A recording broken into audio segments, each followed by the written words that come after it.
Lep pozdrav, ponedeljek je dan za športni pogled na spletni strani delo.si. Govorili pa bomo o hokeju, seveda. Uvrstili smo se v skupino A nazaj, z nami pa je Siniša Uroševič, naš hokejski specialist. Pozdravljen, Siniša. Lep pozdrav. Lahko rečeva, konec dober, vse dobro. Za tale turnir, ki se ni najbolje začel, pa končal zmago naših nad Avstrijo in vrnitvijo v skupino A. Ja, to je bil zelo nenavaden turnir, pravzaprav precej bolj nenavaden, kot smo jih sicer vajeni v drugem svetovnem razredu. Najprej to, da se je Slovenija že malo razvadila, da ima takšne turnirje doma in se potem doma v miru pripravi in v vsej euforiji množice in občuti to prednost domačega igrišča in se uvrsti naprej, oziroma se vsaj bori že od prvega dne za uvrstitev naprej. Če pa žena nastopa doma, se je pa v zadnjih letih borila predvsem v prostoru nekdanje, recimo, ali pa dobro, tudi geografsko sedanje vzhodne Evrope, v Litvi, pa na Poljskem. Pa je tudi tam enkrat zmagala, enkrat ne, kakor je bilo. Tokrat je pa morala res v povsem drugo okolje. Koreja je prvič do zdaj priredila takšno prvenstvo. Na Korejo se bodo športniki morali še privajati, ker tudi Koreja bo imela čedalje več velikih športnih tekmovanj, seveda tudi zimske olimpijske igre. To prvenstvo pa je bilo nenavadno, ja, ker je bilo v dvorani, v kateri še nikdar ni bilo kakšnega podobnega tekmovanja. In po vrhu so še prvi dan Slovenci doživeli poraz, ki je res, ker smo se ga bali, ker Japonska je bila prvi tekmec Slovenije na tem turnirju, je bila pogosto zelo čvrst oreh za Slovenijo in v olimpijskih kvalifikacijah, in v skupini A v boju za obstanek, in v skupini B. In tako da ni bilo nemogoče, da Japonska premaga, predvsem pa tudi zato, ker Japonska ni imela časovne razlike, prišla je v precej bolj znano okolje, Slovenija pa tisto prvo tekmo še ni delovala prepričljivo in plod tega je bil, da je Slovenija doživela poraz in odtlej je pa bilo treba vse zmagati za uvrstitev v skupino A. Očitno ta ekipa dobro deluje pod pritiskom, ne glede na to, v kakšni zasedbi je. Torej, 4 recimo finalne tekme, vse smo fanti dobili. Ja, to je bila kot ena končnica. To je bila kot ena končnica, v kateri moraš vse zmagovati, da prideš do končnega cilja. Ima to moštvo pa zdaj ohranja nek karakter, ne glede na to, v kakšni zasedbi je, vendarle tukaj spet nekje polovica moštva bila tistega stalnega moštva iz zadnjih recimo 5 sezon, v kateri celo več. In v tej slačilnici je res neverjetno pozitiven duh in očitno tudi to strokovno vodstvo z glavnim trenerjem Matjažem Kopitarjem, njegovim prvim sodelavcem Nikom Zupančičem, trenerjem vratarjev Gabrom Glavičem, deluje zelo premišljeno in očitno dobro krmarje s to slačilnico, ker tudi v preteklih sezonah pred Kopitarjevim prihodom smo imeli tudi vrhunske trenerje iz ruskega, češkega prostora, ki so tam zmagovali prvenstva, severnoameriške strokovnjake, priznane. Pa vendar ni bilo vedno takega čvrstega jedra v moštvu, ni bilo te kohezije, ni bilo te neverjetne povezanosti in točno tako, kot praviš, tudi v tistih trenutkih, ko je pritisk, ravno to pa nam je v preteklosti pogosto povzročalo težave. Turnir ravno ni bil za sadokuste hokejske, recimo manjkalo je preveč pri nas, pri Avstrijcih, pa vendarle imajo taki turniri tudi dobro plat, ne? Novi obrazi lahko pridejo v ospredje. Kdo se je uveljavil v slovenski vrsti, po tvoji oceni? Novi obrazi. Mislim, da je ta turnir dokončna uveljavitev našega mladega vratarja, 20-letnega vratarja Luke Gračnarja. Zaradi tega, ker jaz sem z njim sinoči dolgo govoril o prihodu slovenskih hokejistov na Brnik. On je res, da je že okusil celo olimpijski turnir v Sočiju, okusil je top skupino A v Štokholmu, ampak tam je bil vedno vendarle Robert Kristan prvi in je on potem za njim dobil priložnost in ni bilo nobene posebne zahteve od njega. Tam je bilo bolj to, da se Kristana spočije kot nazadnje v Sočiju. Bolj je bilo to, da se po 5 porazih v Štokholmu poskusi še nekaj drugega narediti, res da sta bila potem zadnja tekmeca, mislim, da Švedska in Kanada nepremagljiva. Tokrat pa je bilo na njem, da je on tisti mož odločitve in je na njem bilo breme in res se je izkazal ker je tudi na prvih dveh tekmah, ki jih je obranil v Seulu, ni prejel gola in to je bila izjemna stvar tudi za njegovo psihološko stanje. Tako da en, ki se je zelo uveljavil, je Luka Gračnar. Zanimiv je ta izbor tudi bil napadalcev za to četrto linijo, ki seveda moraš imeti, ker ne more vse sloneti na prvih dveh.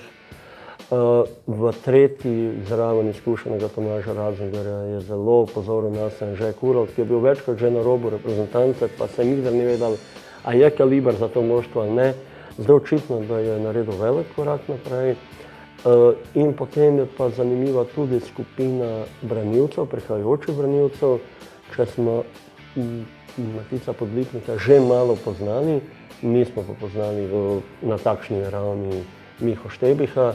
Oba igrata na Češkem v res da drugoligaškem tekmovanju Češkem, ampak je pa izjemno za mlade hokejiste, ker tam je izjemna selekcija, dobro strokovno delo in domala vsi hokejski slovenski, ki so kadarkoli nastopali v češkem drugoligaškem tekmovanju, podobno je bila tudi za Švedsko, so napredovali. Čez eno leto skupina A na Češkem, to je še daleč, težko je napovedati, kaj se bo tam dogajalo, pa vendarle imamo potencial po četrtfinalu na olimpijskih igrah, da tokrat mirno obstanemo med elito, da ne igramo spet te neke čudne turnirje v čudnih krajih. Ja, predvsem zato je to zdaj velika stvar, da se vračamo v najvišji razred, torej da se vse lige po svetu, z izjema severnoameriških, se končajo, torej lahko je, torej zdaj bo pa res lahko spet selektor dobil vse razpoložljive moči. Bomo sicer videli, kako bo z Anžetom Kopitarjem. Los Angeles se je četrtič zapored uvrstil, četrto leto zapored v končnico.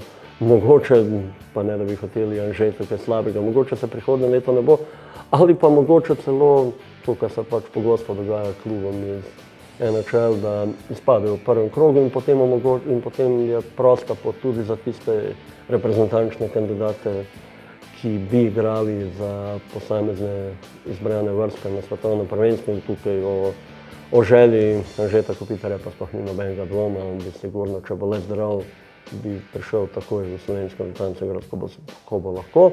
Pomembno, ampak če pustimo zdaj Los Angeles, pomembno pa je seveda to, da se konča KHL, v ta moment z Janom Muršakom, da se končajo prvenstva po Nemčiji, po Skandinaviji, po Češkem, povsod tam, kjer imamo, evo zdaj, Kristan bil v slovaškem prvenstvu prav do konca in ni mogel priti na skupino B, zdaj B skupina A, ki je pa vendar v poznejšem terminu, pa to ni takšna težava.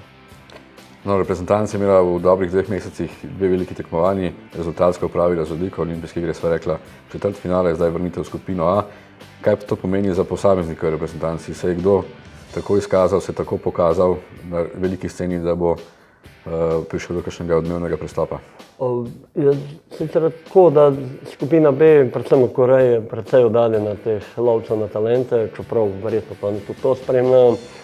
Olimpijski turnir pa je zelo odmeval, čeprav zanimiva stvar mi je pa povedal tudi Marcel Rodman, ko se je vrnil z olimpijskega turnirja nazaj v Nemčijo, kakega zelo vidnega premika v njegovem statusu ni bilo.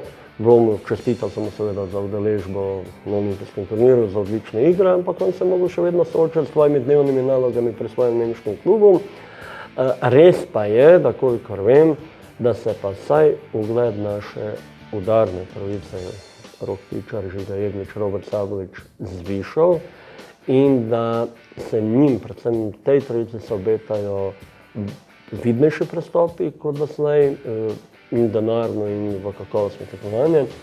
Predvsem, tako mi zagotavljajo viri iz Bratislave, pa naj bi bila predvsem Tičar in Jeglič že nova igralca bratislavskega Slovana, kar pomeni, da potem ob Muršaku Slovenija dobi še vsaj 2 igralca, 2 akterja v KHL, mogoče pa bo kdo še šel tudi k Medveščaki, ki pa sploh najbližji klub v KHL. Ker je pa nejasna to je pa še zelo zavito v vprašaj, v labirint, kakšna bo sploh ta povezava Olimpije in Medveščaka, o kateri smo že veliko slišali, izvedba pa je nejasna.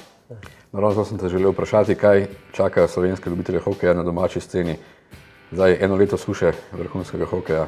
Kaj bo z Olimpijo, kaj z Jesenicami, kje boste igrali v tem množstvi? Kolikor se ljubitelji hokeja res lahko veselijo vrhunskega prvenstva na Češkem in očitno konkurenčne slovenske reprezentance in mogoče še enega turnirja v jesenskem času, je klubska scena res borna, vsaj po svoji odmevnosti in kakovosti. Ni še seveda Olimpija ostaja, ker je pač tukaj že od jeseni 2007 jasen kandidat za EBL, za to odprto avstrijsko prvenstvo, a bo v njem upati, da bo še naprej igrala, čeprav denarne težave zadnjih mesecev, ko je morala tudi svojo ekipo odpuščati na koncu, razkrivajo, da ni tako nujno, da bo igrala. Jesenice so še bolj oddaljene, dokler se tam res ne premakne to, o čemer smo že veliko pisali in smo tudi govorili na ravni države in občine in na ravni glavnega pokrovitelja. Ne gre verjeti, da se bodo Jesenice vrnili vrhunski hokej. Žal je tako, da bomo očitno še vedno glavne reprezentančne adute iskali na tujem. Sreča reprezentancev pa je, da igrajo pa ti iz leta v leto v močnejših tekmovanjih in da pridejo potem res tudi psihično čvrsti v to reprezentanco, ker so se potem navadili svojih novih vlog. Ta povezava skrivnostna Zagreb, Olimpija, se ti zdi to sprejemljivo, izvedljivo? Bodo navijači to sprejeli, da recimo Olimpija Zagreb? Tako zagotovo, v tej obliki zagotovo navijači ne bi sprejeli, ker Olimpija je vendarle simbol tega mesta. Verjetno še večji, zagotovo še večji, oziroma še daljšo tradicijo kot je Medveščak, simbol Zagreba, so v Zagrebu še prepoznavnejši športni simboli od Medveščaka. Res pa je, da je Medveščak navdušuje s tem trženskim pristopom, s tem pozitivno energijo, z izjemnim ozračjem na svojih tekmah. Potem prekaša zdaj svoje druge sosede v mestu. Kako bi pa povezal Olimpijo pa Medveščak? Ja, Olimpija bi verjetno res lahko bila eno v tej situaciji, žal tako in pa drugače ne gre, podružnično moštvo. Ni pa jasno, če je to izvedljivo, ker sta pa dve tekmovanji povsem neprimerljivi med sabo in nimata nobenih stiknih točk, EBL pa KHL, dve državi, res da igra za Evropsko unijo in ona dva seveda, vodstvi klubov se lahko dogovorita za neko sodelovanje, za pretok igralcev. Koliko pa bo to potem dovoljeno v tekmovalni sezoni, pa lani so mislili, da bo, pa ni dovolila ne mednarodna zveza, ali bodo kaj maščali, to bomo pa videli. Pa misliš, da bi taka povezava koristila slovenskim fantom, da bi dobili priložnost na višji ravni, ali bo obratno, da bodo odvečni igralci Medveščaka pač prihajali v Ljubljano na občasno delo? Takšna situacija, kot je zdaj, kot je nazadnje tudi Olimpija se krepila že v Zagrebu, je dobro, da ima sploh možnost, da pridobi kakšne igralce. Res pa je, da pa, če so pa to pogoste selitve v obe smeri, potem pa ni več koncepta moštva in ni več publika ugiba v moštvu, ki ga spremlja.